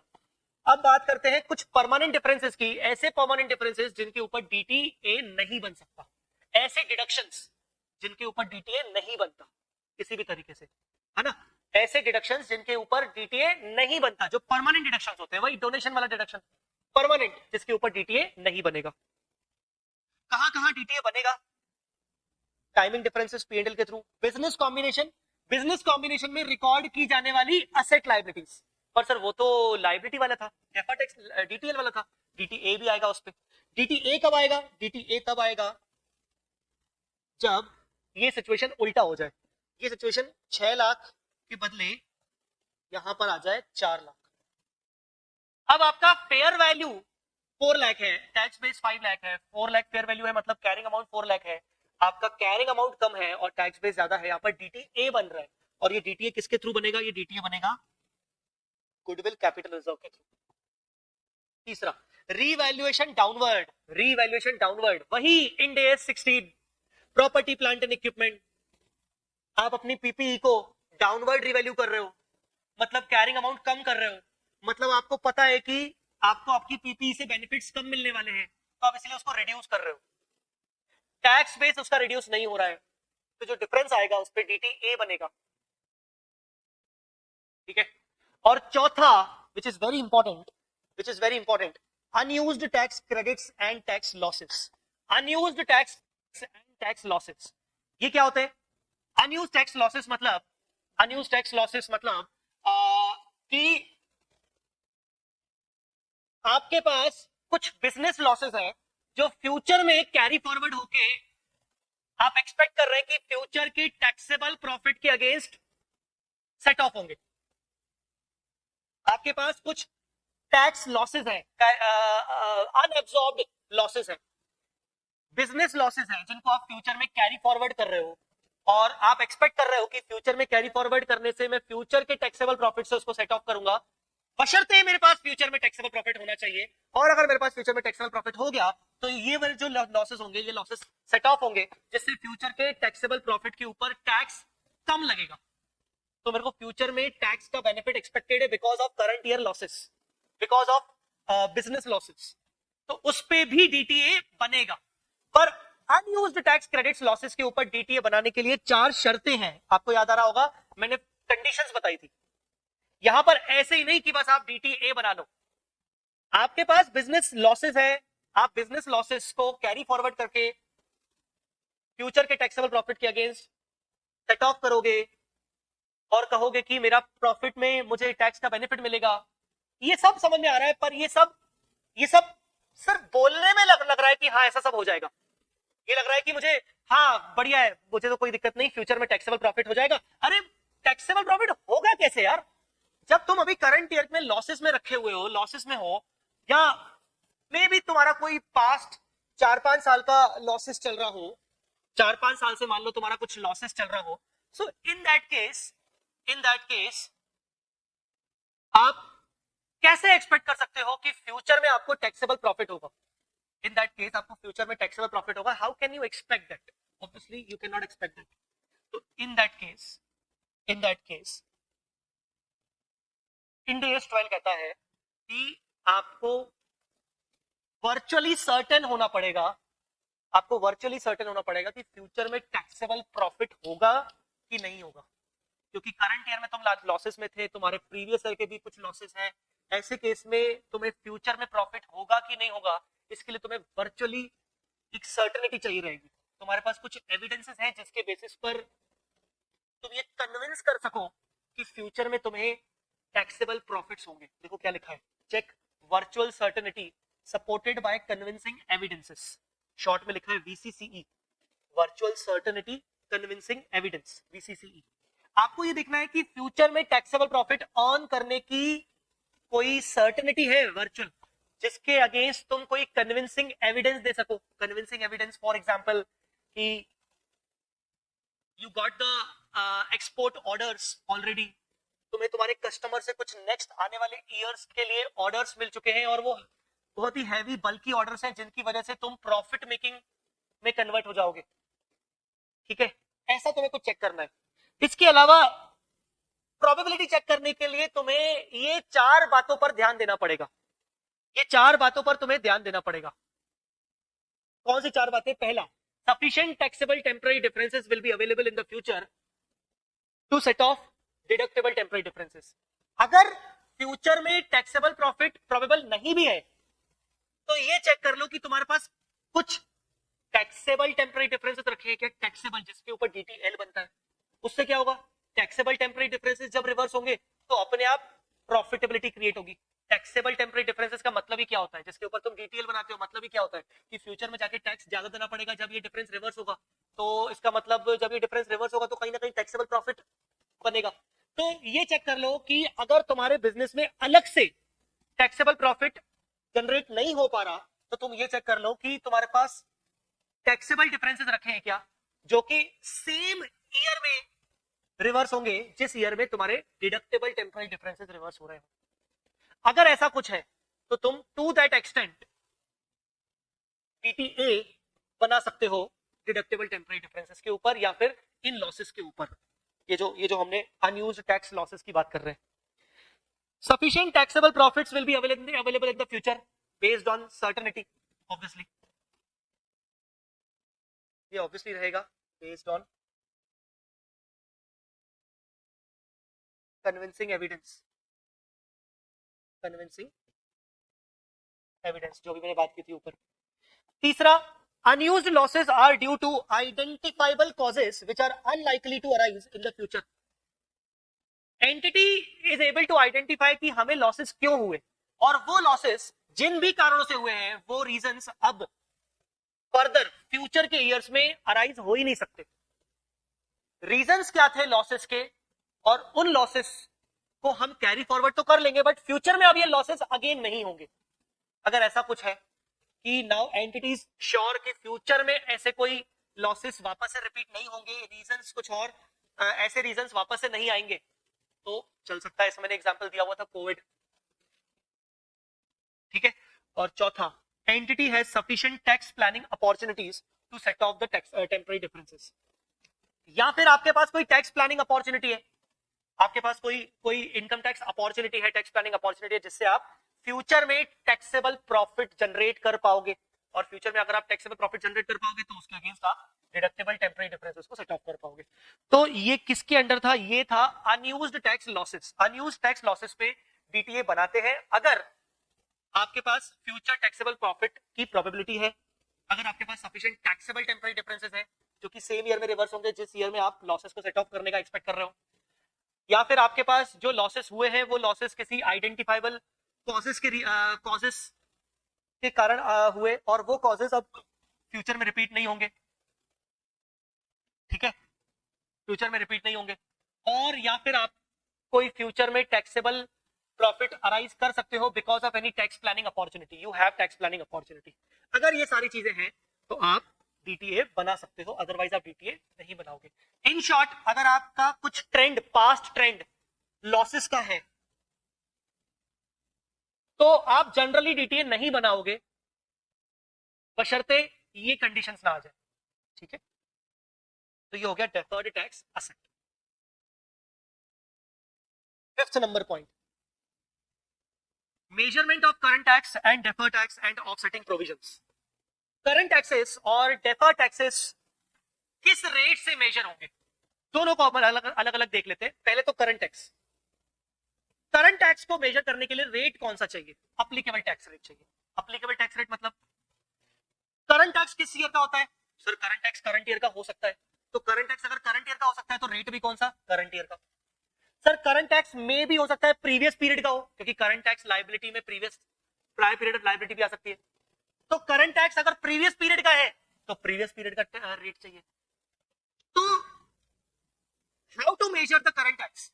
करंट टैक्स को मेजर करने के लिए मुझे क्या चाहिए? करंट टैक्स को मेजर करने के लिए मुझे चाहिए करंट ईयर का टैक्स रेट या अप्लीकेबल टैक्स. ठीक है, आई बात समझ में कि नहीं? डेफर्ड टैक्स को कैसे मेजर करना है? अब डेफर्ड टैक्स तो ये हुआ ना कि वो फ्यूचर में ज्यादा टैक्स पे करना पड़ेगा या फिर फ्यूचर में मुझे टैक्स कम पे करना पड़ेगा. फ्यूचर में ज्यादा टैक्स पे करना पड़ेगा या तो फ्यूचर में कम पे करना पड़ेगा. तो कहीं ना कहीं डेफर्ड टैक्स तो फ्यूचर का रेट हुआ, फ्यूचर का टैक्स हुआ. तो फ्यूचर का टैक्स हुआ तो मुझे फ्यूचर का रेट चाहिए. फ्यूचर का रेट कहां से लाऊं? आपको ये देखना है कि till year ending, till balance sheet date कोई रेट, फ्यूचर का कोई रेट ऑलरेडी इनेक्टेड हो चुका है या फिर सब्सटेंटिवली इनेक्टेड हो चुका है क्या? सब्सटेंटिवली इनेक्टेड का मतलब क्या होता है? सब्सटेंटिवली इनेक्टेड का मतलब होता है कि लेट अस से टैक्स, नया proposed tax rate finance bill में प्रपोज किया गया. फाइनेंस बिल फरवरी में आया, फिर उसके बाद फाइनेंस बिल जब फरवरी में आया तो उसको लोअर हाउस में, लोकसभा में उसको अप्रूवल मिल गया और फिर उसको अपर हाउस में अप्रूवल मिल गया, राज्यसभा में मिल गया. वंस वी कैन कि उसको राज्यसभा में अप्रूवल मिल गया तो अब तो बस प्रेसिडेंट का कंसेंट है और वो फिर आगे फाइनेंस एक्ट बन जाएगा. ठीक है ना? तो कहने का मतलब अगर सारे हाउस ऑफ पार्लियामेंट में वो पास हो चुका है तो वी कैन से कि दिस इज सब्सटेंटिवली इनेक्टेड. अंडरस्टूड और नॉट? तो लेट अस से कि हमारे यहां पर बजट आता है फरवरी में और फरवरी में नया टैक्स रेट प्रपोज किया गया और वो नया टैक्स रेट प्रपोज किया गया नेक्स्ट ईयर से लेकर, पर उसी दिन से उस टैक्स रेट पर अपोजिशन ने और बहुत ज्यादा अपोज किया गया कि ये टैक्स रेट वापस लिया जाए, ये टैक्स रेट नहीं लगाया जाए. अपोज किया गया, उसको पास होने नहीं दिया गया. तो मैं क्या बोलूंगा क्या कि ये सब्सटेंटिवली इनेक्टेड है? क्या कहेंगे क्या कि यार ये लगभग ये अप्लाई हो जाएगा? नहीं. जबकि ऐसा कोई अपोज किसी ने किया नहीं और सबने कहा कि हाँ, मतलब बेसिकली वो लोकसभा में पास हो गया, राज्यसभा में पास हो गया, तो हम ये कह सकते हैं कि it is not an issue, वो एक तरीके से सब्सटेंटिवली इनेक्टेड है. तो आपको ये देखना है कि फ्यूचर का जो रेट आपको वो दे रहा है वो ऑलरेडी इनेक्टेड है, सब्सटेंटिवली इनेक्टेड है कि नहीं.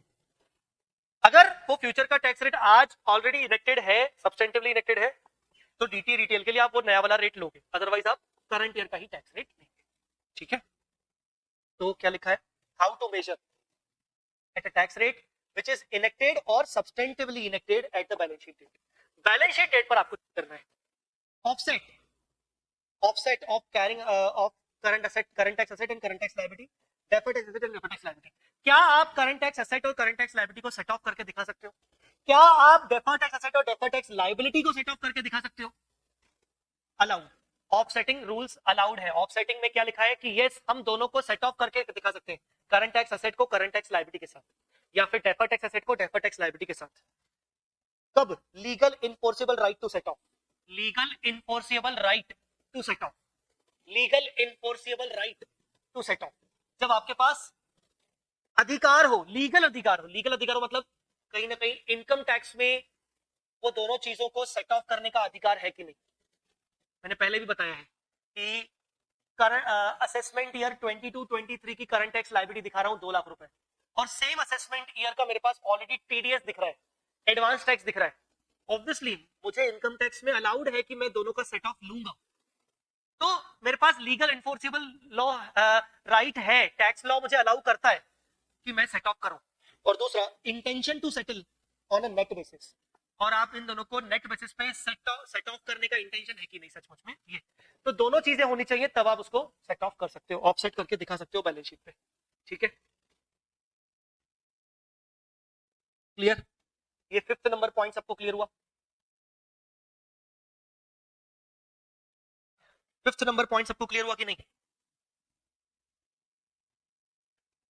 अब आइए 6th नंबर पॉइंट पे। 6th number point, special cases.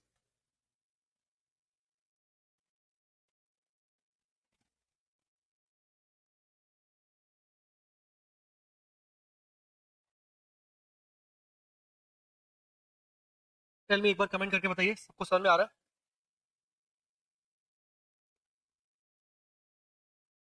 सबको समझ में आ रहा है कि नहीं? स्पेशल केसेस पर आते हैं। कौन कौन से स्पेशल केसेस थे, एक एक करके बढ़ते हैं।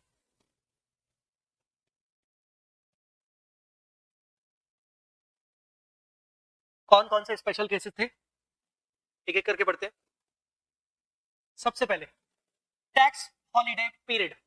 टैक्स हॉलिडे पीरियड, अगर एंटिटी टैक्स हॉलिडे पीरियड में है।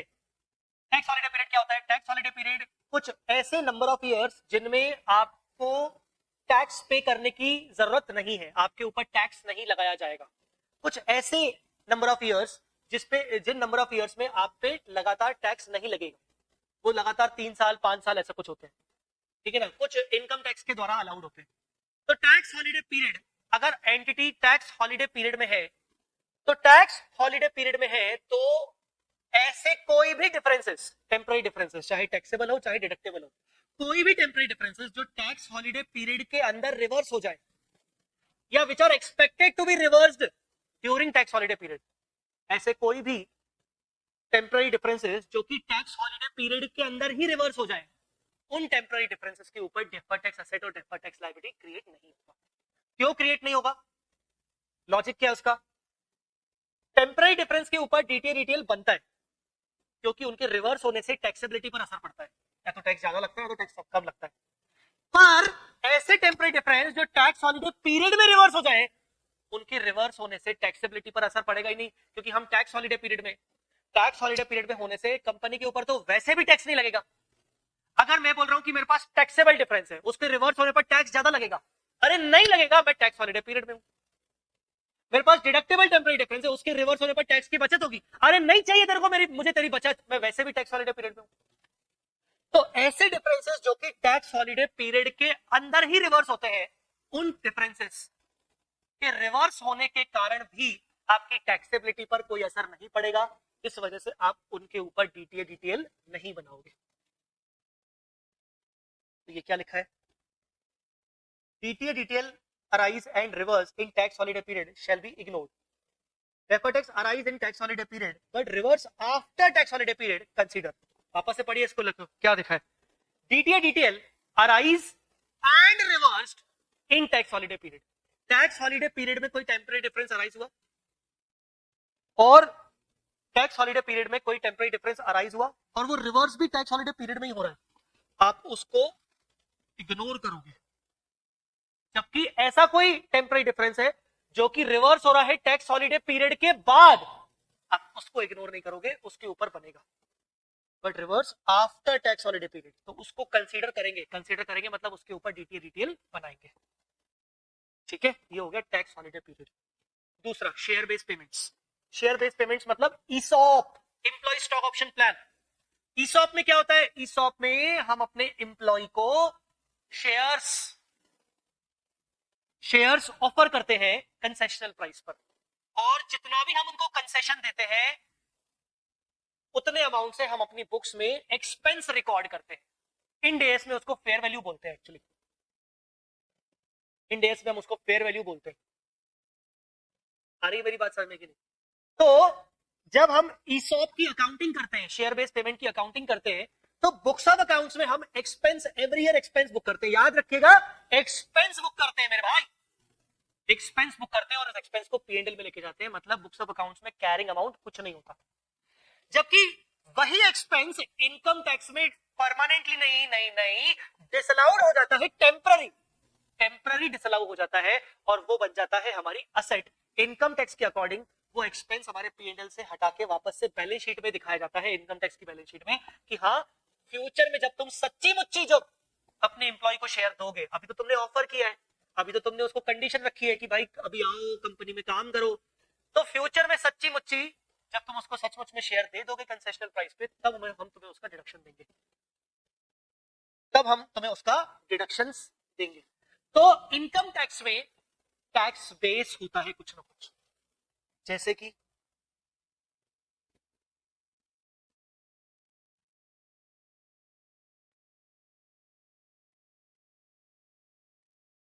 Carrying amount, tax base. First year हम जब एक्सपेंस बुक करते हैं बुक्स में, तो कैरिंग अमाउंट 0 हो जाती है, जबकि वही एक्सपेंस इनकम टैक्स में आपको डिसअलाउ हो जाता है टेम्पररी, और फ्यूचर में अलाउ होगा। फ्यूचर में अलाउ होगा तो इसका मतलब इनकम टैक्स के अकॉर्डिंग वो आपकी एसेट है, फ्यूचर में आपको अलाउ करेगी। तो फ्यूचर ये आपका मान लो 1 लाख रुपए का आपका टैक्स बेस बन जाता है, जिस वजह से क्या होता है, जिस वजह से आपका डेफर्ड टैक्स असेट क्रिएट होता है। और ऐसे हर साल, फर्स्ट ईयर सेकेंड ईयर, ऐसे हर साल आपका डीटीए डीटीए बनता जाता है। और ये डीटीए रिवर्स कब होता है? डीटीए रिवर्स होता है जब आपको इनकम टैक्स में डिडक्शन अलाउ हो जाता है। ठीक है, क्या कह रहा है? Deduction will be allowed in future when option is exercised, then create deferred tax asset. Deferred tax asset create करना पड़ेगा। इंडेक्सेशन, इंडेक्सेशन पर क्या बात की थी हमने? इंडेक्सेशन का फंडा क्या है? इनकम टैक्स में capital gain, long term capital asset, capital gain निकालने के लिए, लॉन्ग टर्म कैपिटल गेन निकालने के लिए लॉन्ग टर्म कैपिटल असेट का इंडेक्स कॉस्ट ऑफ एक्विजिशन निकालना पड़ता है। आपको इंडेक्सेशन का बेनिफिट मिलता है इनकम टैक्स में, आपको इंडेक्सेशन का बेनिफिट मिलता है। मतलब इनकम टैक्स आपको कहता है कि अगर आपकी कोई असेट 36 मंथ से पुरानी हो जाए तो उस पर आपको इंडेक्सेशन का बेनिफिट मिलेगा। आप अपनी असेट की कॉस्ट को इनहेंस कर सकते हो, उसको इंडेक्स्ड कॉस्ट बोलते हैं। ऐसा इनकम टैक्स में होता है, जबकि बुक्स ऑफ अकाउंट्स में नहीं होता। तो आप ये सोचो कि हमने एक लैंड परचेज किया, और वो लैंड हमने परचेज किया 1 लाख रुपीज का, जिसका कैरिंग अमाउंट 1 लाख रुपीज है हमारी बुक्स ऑफ अकाउंट्स में, जिसका कैरिंग अमाउंट 1 लाख रुपीज है हमारी बुक्स ऑफ अकाउंट्स में, और इनकम टैक्स हमें कह रहा है कि एवरी ईयर हम तुम्हें इसका इंडेक्सेशन का बेनिफिट देंगे। मतलब कहीं ना कहीं इसका टैक्स बेस लेटर से हो जाएगा 1,10,000 2-3 साल बाद। तो अगर लैंड का मैं बुक्स ऑफ अकाउंट्स में दिखा रहा हूं वैल्यू 1 लाख, जबकि टैक्स बेस दिखा रहा है 1,10,000, तो मतलब ये हुआ कि मुझे तो आगे चल के 10,000 का एडिशनल बेनिफिट मुझे मिलेगा। तो इससे भी क्या क्रिएट होगा? इससे भी क्रिएट होगा डेफर्ड टैक्स असेट। पर जनरली इस पे कंपनी लोग नहीं बनाते, क्योंकि यहां पर हमारा थॉट ये होता है कि यार इंडेक्सेशन का बेनिफिट कब लिया जाता है? जब आप बेचने का सोचोगे।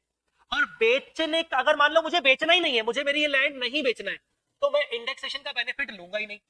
मतलब मुझे बेचना ही नहीं है, मैं जानता हूं कि फ्यूचर में मेरा एक्सपेक्टेड है कि मैं इस लैंड को बेचूंगा ही नहीं, तो जब बेचूंगा ही नहीं तो मेरा ये लॉन्ग टर्म कैपिटल गेन होगा ही नहीं। लॉन्ग टर्म कैपिटल गेन नहीं होगा तो ये लैंड के ऊपर मुझे इंडेक्सेशन के बेनिफिट नहीं मिलेंगे। बेनिफिट नहीं मिलेंगे इंडेक्सेशन के, तो मेरा काहे का मुझे बेनिफिट? जब बेनिफिट ही नहीं मिलेगा तो मैं डीटीए क्यों बनाऊं? तो ये थोड़ा सा एक नॉट सो इंपॉर्टेंट पॉइंट है इंडेक्सेशन वाला, कि when there is a long term capital asset, long term capital asset, entity will get the indexation benefit under the tax law. Tax base of the asset is higher, DTA if intention to sell, if intention to sell, इसका मतलब अगर intention नहीं है तो DTA नहीं बनाएंगे। No DTA if intention to use in the long term, इसका मतलब अगर मैं फ्यूचर में इसको यूज करने का एक्सपेक्ट कर रहा हूं तो मुझे कभी कैपिटल गेन नहीं होगा, कभी कैपिटल गेन नहीं होगा, तो इसका मतलब मुझे कभी इंडेक्सेशन का बेनिफिट नहीं मिलेगा, इंडेक्सेशन का बेनिफिट कभी नहीं मिलेगा, तो मुझे डीटीए नहीं बनाना चाहिए। ठीक है, this is very important, subsidiary investment associate.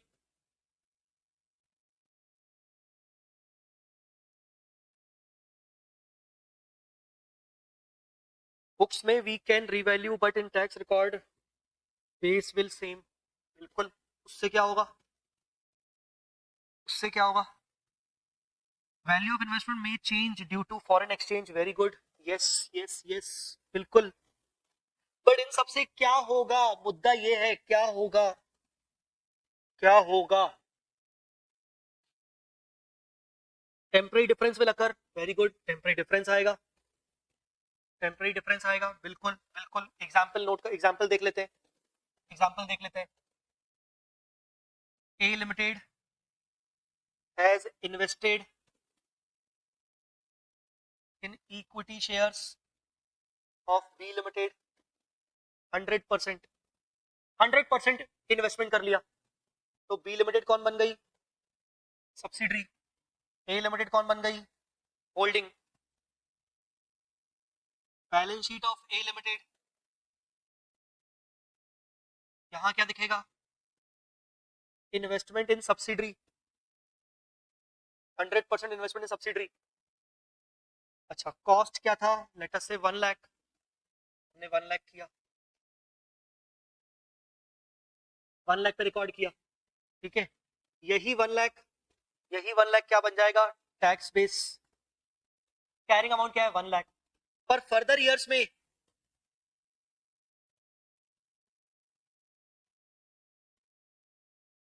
This can be revalued, हम इसको रीवैल्यू कर सकते हैं इन फाइनेंशियल स्टेटमेंट्स, हम अपने फाइनेंशियल स्टेटमेंट्स में इसको रीवैल्यू कर सकते हैं, इसको रीवैल्यू कर सकते हैं। किसने कहा रीवैल्यू कर सकते हैं, इंडेस 27 ने कहा, इंडेस 27 है, वो कहता है कि इन्वेस्टमेंट इन सब्सिडरी एसोसिएट ज्वाइंट वेंचर को आप या तो कॉस्ट पे दिखाओ या तो फेयर वैल्यू करो। इंडेस 21 है फॉरेन एक्सचेंज, वो कहता है कि अगर आपका फॉरेन सब्सिडरी है तो फॉरेन एक्सचेंज फ्लक्चुएशन के चक्कर में जो भी डिफरेंस आए वो आप उसमें एडजस्ट करो, वो आप उसमें एडजस्ट करो, फॉरेन एक्सचेंज फ्लक्चुएशंस, ठीक है ना। इंडेस 36 ने कहा कि इन्वेस्टमेंट इन सब्सिडरी एसोसिएट ज्वाइंट वेंचर, अगर आपको लगता है कि इसको इंपेयर करना चाहिए, इंपेयरमेंट करना चाहिए, तो आप इसकी वैल्यू गिरा सकते हो। तो कुल मिला के आगे चल के हम इसको वैल्यू बढ़ा भी रहे हैं, वैल्यू गिरा भी सकते हैं, इस वजह से ये हो जाएगा कैरिंग अमाउंट। और अगर कैरिंग अमाउंट 120, कैरिंग अमाउंट बदल गया, टैक्स बेस तो नहीं बदलेगा, तो डिफरेंस तो है, सबसे बेसिक बेसिक बात है, डिफरेंस तो है, कैरिंग अमाउंट बदला हुआ रहेगा because of so many Ind AS, investment की वैल्यूज में बदलाव आ सकते हैं, जबकि टैक्स बेस वही रहेंगे, तो डिफरेंसेस तो रहेंगे। अब इन डिफरेंसेस के ऊपर डीटीएल बनेगा, डीटीए बनेगा कि नहीं बनेगा, वो एक चक्कर है। तो यहां ये कहा गया है कि यार जनरली जैसे जैसे होल्डिंग सब्सिडरी का जो रिलेशनशिप होता है, वहां उस रिलेशनशिप के अंदर होल्डिंग के पास फुल कंट्रोल रहता है, फुल कंट्रोल, होल्डिंग के पास फुल कंट्रोल होता है सब्सिडरी की डिसीजन मेकिंग में, सब्सिडरी की डिसीजन मेकिंग में फुल कंट्रोल होता है। जिससे क्या होता है, जिससे ये होता है कि हम आज ये कह रहे हैं कि भाई कैरिंग अमाउंट 120 है और टैक्स बेस 1 लाख है, तो कैरिंग अमाउंट ज्यादा है, तो डीटीएल बनना चाहिए। डीटीएल क्यों बनना चाहिए, हमें पता है कि फ्यूचर में जाके टैक्स लगेगा।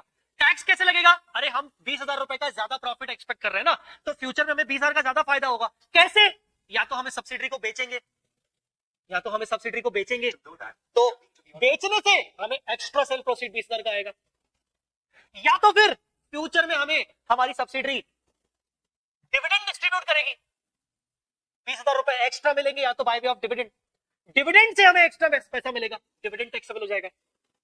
पर हम कह रहे हैं कि हम दोनों नहीं होने देंगे, क्योंकि हमारा कंट्रोल है सब्सिडरी में, ना हम सब्सिडरी को बेचेंगे क्योंकि हमारा कंट्रोल है, हमारा इंटेंशन है हमारा बेचना ही नहीं है। दूसरा, सब्सिडरी से हम डिविडेंड डिक्लेयर करवाएंगे ही नहीं, क्योंकि डिविडेंड डिक्लेयर करवाने की अथॉरिटी हमारे पास है, हम है share holder, parent company share holder है, होल्डिंग कंपनी शेयर होल्डर है, तो होल्डिंग कंपनी शेयर होल्डर है तो उसके पास कंट्रोल है, वो डिविडेंड डिक्लेयर ही नहीं करवाएगा, डिविडेंड डिक्लेयर ही नहीं करवाएगा तो होल्डिंग कंपनी अपने पास डिविडेंड रिसीव करने नहीं देगा, जब डिविडेंड रिसीव ही नहीं करने देगा तो वो डिविडेंड रिसीव ही नहीं होने देगा, तो ऐसे केस में हाउ कैन यू से कि टैक्सेबिलिटी आएगी? वो टैक्सेबिलिटी आएगी ही नहीं, वो एक तरीके से परमानेंट डिफरेंस बन जाएगा। और यही रीजन है कि हम यहाँ पर बोल रहे हैं कि इन्वेस्टमेंट में भी रीवैल्यूड बुक्स में, जबकि टैक्स रिकॉर्ड में ओरिजिनल कॉस्ट पे रहेगा। तो इससे टेम्पररी डिफरेंस आएगा। टेम्पररी डिफरेंस सब्सिडरी वाला है, एसोसिएट वाला है, ज्वाइंट वेंचर वाला है। Parent has control, parent can control the reversal of temporary difference. Reversal of temporary difference मतलब पेरेंट के पास कंट्रोलिंग पावर है कि वो टेम्पररी डिफरेंस को रिवर्स कर सकता है, नहीं कर सकता, ये उसके हाथ में। और डेफिनेटली इट इज एक्सपेक्टेड कि वो रिवर्स नहीं होने देगा। तो ऐसे केस में हम डीटीएल नहीं बनाएंगे। जबकि एसोसिएट कंपनी के केस में अगर कोई हमारी एसोसिएट है तो उसमें हमारा कंट्रोल नहीं होता। एसोसिएट में क्या होता है, 20% या उससे ज्यादा होल्डिंग हमारी, 50% से कम, हमारा कंट्रोल तो नहीं है। तो यही सिचुएशन, यही सेम सिचुएशन अगर एसोसिएट के केस में होने लगी तो हम ये कह सकते हैं कि यार कल को अगर हमारी एसोसिएट कंपनी ने डिविडेंड डिस्ट्रीब्यूट करने का सोचा तो हम रोक नहीं पाएंगे। हो सकता है हमें डिविडेंड मिल जाए तो वो टैक्सेबल हो जाएगा, टैक्सेबल होगा तो डीटीएल आज बनना चाहिए, टैक्स लगेगा। तो parent can not control the timing of reversal, इसीलिए डीटीएल बनेगा। और जेवी के केस में डिपेंड करता है कंट्रोल कैसा है और उसके ऊपर हम बनाएंगे नहीं बनाएंगे, वो डिपेंड करता है उस पर। ठीक है, दिस वाज सब्सिडरी बना। और क्या चीजें बच गई, और क्या चीजें बच गई, कुछ चीजें बच गई क्या? यस, पहला distributed profits and undistributed profits, different taxability, it will affect the current tax liability created earlier। हाँ, हो सकता है कोई ऐसा टैक्स में प्रोविजन हो, है नहीं वैसे, बट हो सकता है कुछ ऐसा बोल दिया जाए सरकार ने कि अगर जितना प्रॉफिट कमाओगे उसमें से कितना डिस्ट्रीब्यूट करोगे उस पे टैक्स रेट अलग, और जो डिस्ट्रीब्यूट नहीं करोगे उस पे टैक्स रेट अलग। तो फिर तुम्हारी करंट टैक्स लायबिलिटी भी उस हिसाब से निकलेगी। ठीक है ना?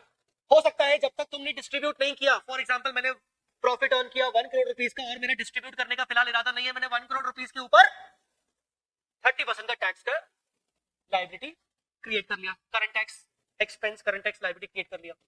पर आगे चल के डिक्लेयर कर दिया डिविडेंड हमने उसके ऊपर कुछ टाइम बाद, अब हमने उसके ऊपर डिविडेंड डिक्लेयर कर दिया, तो डिविडेंड डिक्लेयर कर दिया तो उतना प्रॉफिट, फॉर एग्जांपल 1 करोड़ में से 50 लाख रुपीस का प्रॉफिट हमने डिक्लेयर कर दिया, डिक्लेरेशन के ऊपर मान लो ज्यादा टैक्स है तो हमें टैक्स, हमारी करंट टैक्स लायबिलिटी हमें इंक्रीज करनी पड़ेगी आगे चल के। या उल्टा भी हो सकता है कि डिक्लेरेशन के ऊपर टैक्स रेट कम है और हमने डिक्लेयर कर दिया, तो लेट अस से डिक्लेयर करने के बाद हमें हमारी करंट टैक्स लायबिलिटी को रिवर्स करना पड़े। तो अगर ऐसा है कि डिस्ट्रीब्यूटेबल और अनडिस्ट्रीब्यूटेबल प्रॉफिट्स के ऊपर अलग अलग टैक्स रेट्स है तो आपको करंट टैक्स लायबिलिटीज में आगे चल के फ्यूचर में सेटलमेंट करने पड़ सकते हैं। दूसरा, DTA of acquirer may be affected due to business combination. हाँ, बिजनेस कॉम्बिनेशन करने की वजह से, बिजनेस कॉम्बिनेशन में दो पार्टीज होती है, बिजनेस कॉम्बिनेशन में दो पार्टीज होती है, एक होता है बिजनेस कॉम्बिनेशन में दो पार्टीज होती है, एक होता है आपका अक्वायरर, एक होता है अक्वायरी। अक्वायरर जब अक्वायरी के असेट को फेयर वैल्यू पे रिकॉर्ड करता है तो डीटीएल बनाता है और वो उसी एंट्री में एडजस्ट करता है गुडविल कैपिटल रिजर्व के थ्रू। पर यहां पर बिजनेस कॉम्बिनेशन के चक्कर में हो सकता है अक्वायरर के खुद के डीटीए रिवर्स होने लगे या खुद के डीटीए क्रिएट होने लगे जो पहले नहीं बन रहे थे। तो बिजनेस कॉम्बिनेशन की वजह से अक्वायरर के खुद के pre business combination DTA affect होने लगे। क्या बोल रहा है? If earlier not recognized, now they may be recognized. If earlier recognized, then now they may be required to be derecognized due to business combination. ऐसा क्यों हो सकता है? ऐसा क्यों? भाई बिजनेस कॉम्बिनेशन करने की वजह से हमने बिजनेस मर्ज कर लिया तो हमारे बिजनेस पर अब इतना इफेक्ट आ गया कि जो डीटीए पहले बनाया था अब वो डीटीए अब किसी काम का नहीं है। अब हम कह सकते हैं कि हमें कोई फ्यूचर में टैक्सेबल प्रॉफिट नहीं होगा क्योंकि हमने एक लॉस मेकिंग कंपनी को टेक ओवर कर लिया। तो अब हमने जो डीटीए बनाया था उसका क्या मतलब है? अब तो हमारे पास लॉस में इतने सारे लॉसेस है कि हम अपने प्रॉफिट्स को सेट ऑफ कर देंगे, कोई मतलब ही नहीं। और उल्टा हमारे पास पहले डीटीए नहीं हमने बनाए थे, अब हम डीटीए बना रहे हैं इस बेसिस पे कि हमने जिस कंपनी को टेक ओवर किया वो प्रॉफिट मेकिंग कंपनी है, हमारे डिडक्शंस अब हमें मिलने लगेंगे, तो हम इसलिए बना रहे हैं। डीटी में arise due to finance lease agreement by lessor और बाय लेसी। ये लेसर लेसी वाला जो फाइनेंस लीज एग्रीमेंट और ये सब है, लीजेस के केस में मैंने आपको इतना बताया था कि फाइनेंस लीज में लेसर के केस में असेट डी रिकॉग्नाइज हो जाती है बुक्स में से और लीज रिसीवेबल अकाउंट रिकॉर्ड होता है नेट इन्वेस्टमेंट इन लीज पर। जबकि इनकम टैक्स के अंदर ऐसा कुछ भी नहीं होता, इनकम टैक्स के अंदर लीज रिसीवेबल कुछ भी नहीं होता और असेट दिखती रहती है। तो वो सब टैक्स बेस और कैरिंग अमाउंट के डिफरेंसेस से आपका deferred tax asset liability create हो सकता है। इसको डिटेल में मैं लीजेस के इंडेक्स में समझाऊंगा। That's it. एक और लास्ट बात, मिसलेनियस प्रोविजन, अच्छा ये स्पेशल केसेस तो हो गया, लास्ट मिसलेनियस प्रोविजन क्या क्या बचा हुआ है इसमें, reassessment of DTA at each balance sheet date based on revised probability. हर बैलेंस शीट डेट पर ये चेक करो कि जो आपने डीटीए बनाया हुआ है वो रिवर्स आगे चल के हो सकता है कि नहीं। आपने बनाया हुआ था पिछली बार ये सोच के कि रिवर्स होगा, अभी तक रिवर्स अगर नहीं हुआ है तो अभी भी चेक कर लो कि ऐसा तो नहीं कि रिवर्स होने के चांसेस नहीं है, अगर ऐसा है तो आप आज ही हटा दो।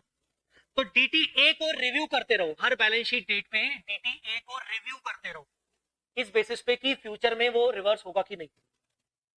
आगे, disclosure of reconciliation due to permanent difference, आपको याद होगा एक रिकंसिलेशन बनाने को कहता है इंड AS 12। इंड AS 12 कहता है कि because of your permanent differences आपको दो चीजों का रिकंसिलेशन बनाना पड़ेगा, दो रिकंसिलेशन बनाने पड़ेंगे आपको। पहला, reconciliation between taxable income and accounting profit multiplied by tax rate. ये रहा reconciliation of tax on accounting income with tax on taxable income. हाँ, रिकंसिलेशन बिटवीन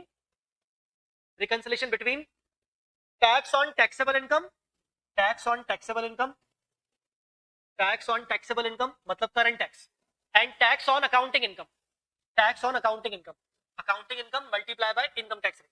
और दूसरा, reconciliation of effective tax rate and actual tax rate, actual tax rate और effective tax rate. Effective tax rate का formula, चलो कोई बता दे effective tax rate का formula. Effective tax rate बोलो।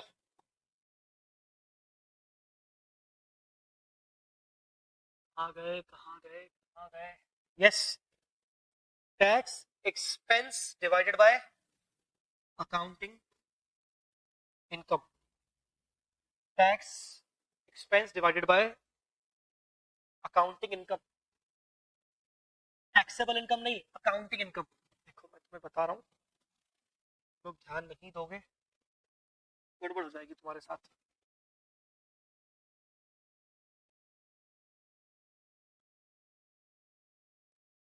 ये देखो, tax expense divide by accounting income, tax expense divided by accounting income, tax expense divide by accounting income. तो तुम्हें रिकंसिलेशन चाहिए रहेगा इफेक्टिव टैक्स रेट और एक्चुअल टैक्स रेट दोनों का, और दोनों रिकंसिलेशन रिक्वायर्ड कब होते हैं, जब परमानेंट डिफरेंसेस हो। Shortcut on how to create DT retail, मैंने एक शॉर्टकट सिखाया हुआ है बीआरएस टेक्निक का। बीआरएस टेक्निक क्या, जिस बैंक रिकंसिलेशन में हम पासबुक मतलब बैंक बुक को कैश बुक के साथ रिकंसाइल करते हैं, ठीक है ना, हम पासबुक मतलब बैंक बुक को कभी बदलते नहीं है, वैसे ही टैक्स बेस को आप मान लो पासबुक, टैक्स बेस को आप नहीं बदलोगे कभी। और कैश बुक मतलब कैरिंग अमाउंट, कैश बुक मतलब कैरिंग अमाउंट। अब आप क्या करोगे, आप कैरिंग अमाउंट को टैक्स बेस से रिकंसाइल करोगे, ठीक है ना, कंपेयर करोगे, ठीक है। याद रखिएगा जो भी टैक्स बेस होगा उसको ऊपर नीचे नहीं कर सकते, और जो भी कैरिंग अमाउंट होगा उसको ऊपर नीचे कर सकते हैं टैक्स बेस के पैरेलल में लाने के लिए।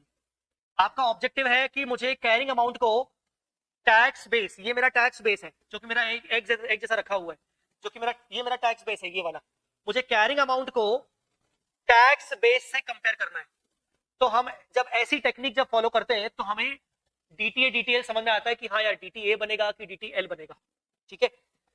जैसे कोई भी एक ले लेते हैं, पीपीई की डब्ल्यूडीवी है 5 लाख, कैरिंग अमाउंट है 5 लाख, जबकि पीपीई का इनकम टैक्स के रिकॉर्ड में उसका ब्लॉक का वैल्यू है 4 लाख, तो टैक्स बेस हो गया 4 लाख, टैक्स बेस हो गया 4 लाख, और वैल्यू है पीपीई की कैरिंग वैल्यू है 5 लाख, तो कैरिंग अमाउंट ज्यादा है, तो कैरिंग अमाउंट अगर ज्यादा है तो मैं उसको नीचे करूंगा, कैरिंग टैक्स बेस के बराबर लाऊंगा, तो मैं कैरिंग अमाउंट को नीचे कर रहा हूँ, मतलब मैं असेट को नीचे कर रहा हूँ।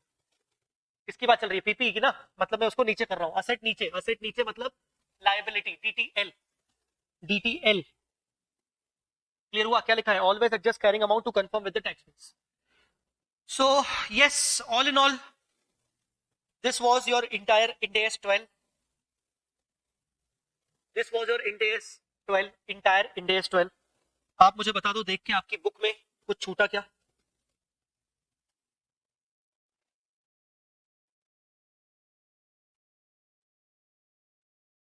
अगर आपको लगता है कि कुछ पोर्शन छूट गया है तो आप मुझे बताओ, कुछ पोर्शन अगर आपको लगता है छूट गया है तो मुझे बताओ। Tell me,